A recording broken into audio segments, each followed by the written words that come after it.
4:12. Hora local.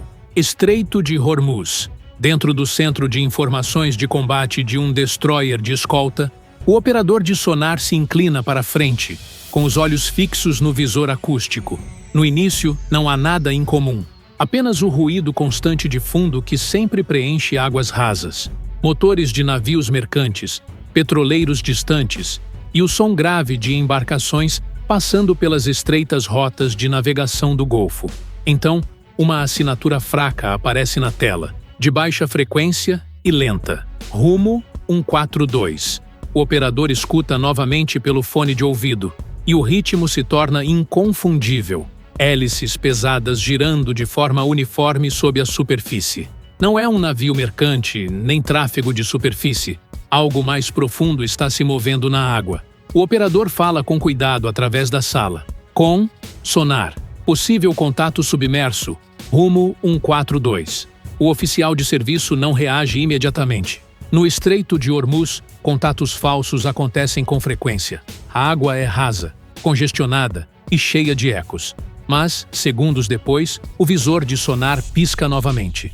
Uma segunda assinatura acústica aparece, quase idêntica à primeira. Rumo 155 e aproximando-se lentamente do grupo de ataque do porta-aviões. O operador escuta novamente e confirma o novo contato. Com sonar. Segundo contato confirmado, subsuperfície rumo 155. Várias cabeças dentro do CIC se voltam para o console de sonar.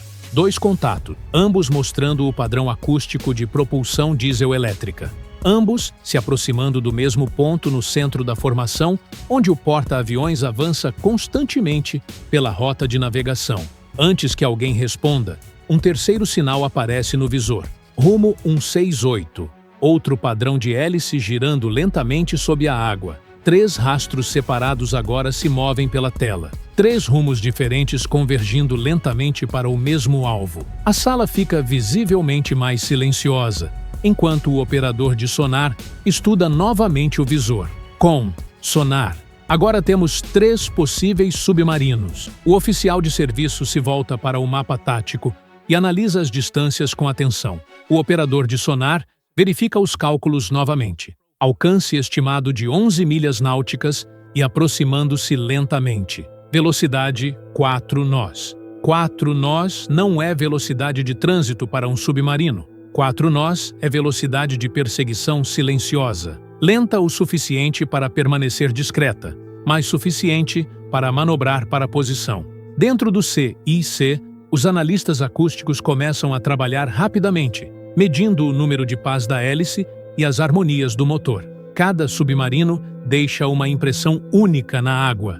Em poucos segundos, a classificação começa a se formar. Propulsão diesel-elétrica com grande diâmetro de hélice e deslocamento pesado. Um analista se inclina mais perto do console e fala em voz baixa. Possível perfil classe Kilo. Outro técnico analisa o segundo contato e depois o terceiro. A assinatura menor sugere outro tipo de casco.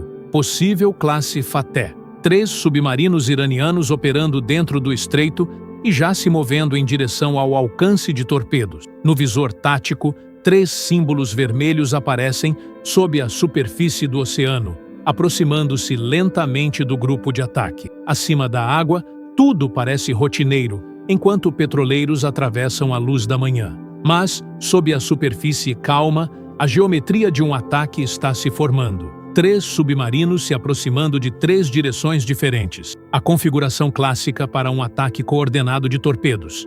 O operador de sonar escuta novamente e, de repente, ouve um estalo metálico transmitido pela água. Um momento depois, o espectro acústico dispara violentamente.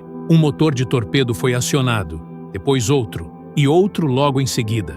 Sua voz corta a sala do CIC com urgência. Torpedo na água! Um momento depois ele corrige enquanto mais dados aparecem. Múltiplos torpedos. 3. Correção. 4.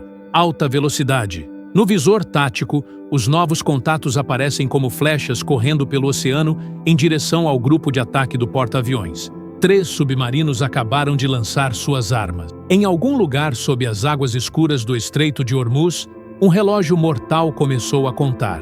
Dentro do C-Todas as telas mudam instantaneamente para o modo de rastreamento de torpedos. Retornos de sonar inundam os monitores enquanto as armas avançam pela água. O operador de sonar rastreia o primeiro contato. Torpedo 1 confirmado. Alcance 8.000 jardas. Aproximação rápida.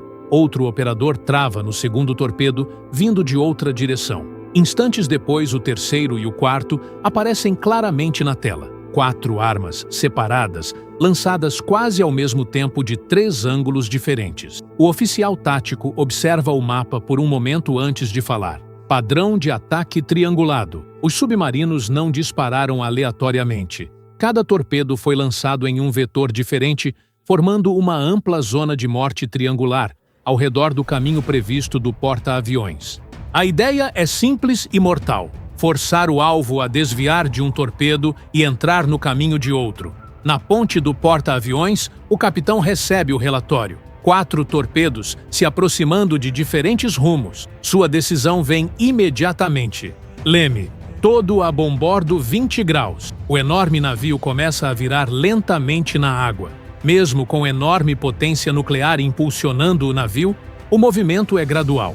Um navio de 100.000 toneladas não pode virar rapidamente. É por isso que os escoltas existem. 2 destroyers avançam de suas posições de proteção. USS Mason e USS Gravely aceleram pela formação com uma nova missão: proteger o porta-aviões e interceptar os torpedos. Lançar Nixie. A ordem ecoa pelos 2 navios. Atrás de cada destroyer, o sistema de engodo ANSLQ-25 Nixie entra no mar. Cabos longos se estendem atrás dos navios, puxando emissores acústicos pela água. Em poucos segundos, os engodos começam a transmitir assinaturas artificiais poderosas, mais altas que o próprio navio, projetadas especificamente para atrair torpedos para longe dos alvos reais.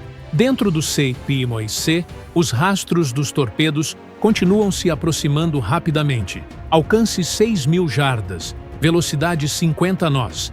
A água ao redor do grupo de ataque de repente fica cheia de ruído. Destroyers manobrando, engodos transmitindo e pulsos de sonar ecoando pelo fundo do mar. Acima da formação, o primeiro helicóptero decola do convés de um destroyer. Um MH-60R Seahawk sobe no ar, seguido por outro helicóptero, segundos depois. Sua missão é clara, antes mesmo de alcançarem altitude: encontrar os submarinos que dispararam os torpedos. Porque no momento em que um submarino lança suas armas, ele revela sua posição. De volta ao CMBC, a situação dos torpedos muda repentinamente. A primeira arma que se aproxima vira bruscamente para longe do porta-aviões.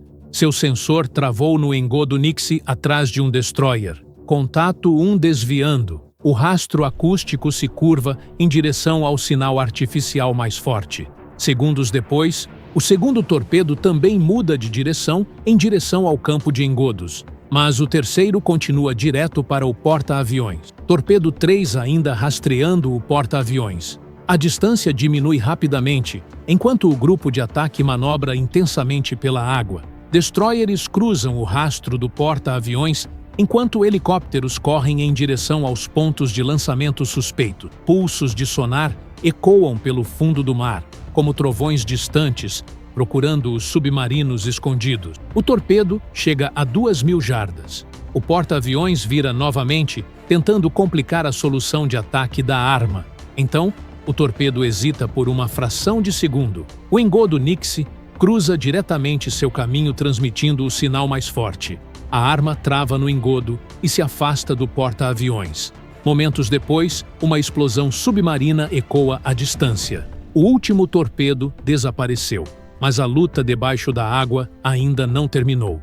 Acima do grupo de ataque, os helicópteros Seahawk começam a lançar sonoboias no mar. Um cilindro após outro cai na água, formando uma grande rede acústica de escuta. Cada boia baixa um hidrofone profundamente abaixo da superfície. Em poucos minutos, dezenas de sensores transmitem dados em tempo real para os navios. As águas silenciosas do Estreito de Hormuz se transformam em um campo de batalha sonoro. Contato adquirido. Rumo 164. Profundidade 400 pés. O helicóptero circula sobre a posição enquanto a tripulação prepara uma arma. Um torpedo Mark 54 cai da aeronave e desaparece sob as ondas. Segundos depois, seu motor entra em funcionamento e a arma acelera em direção ao submarino.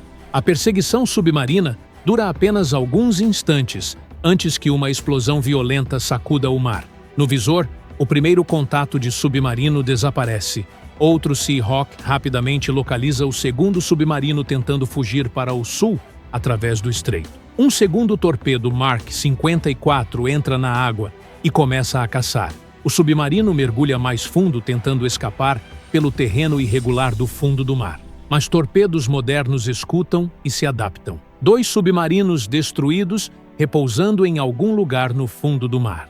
E ao sul, um submarino escapando com sua rota cuidadosamente registrada. Porque nas águas estreitas do Estreito de Hormuz, cada movimento é observado e cada som é registrado. O oceano pode esconder um submarino por algum tempo, mas a Marinha dos Estados Unidos está sempre ouvindo.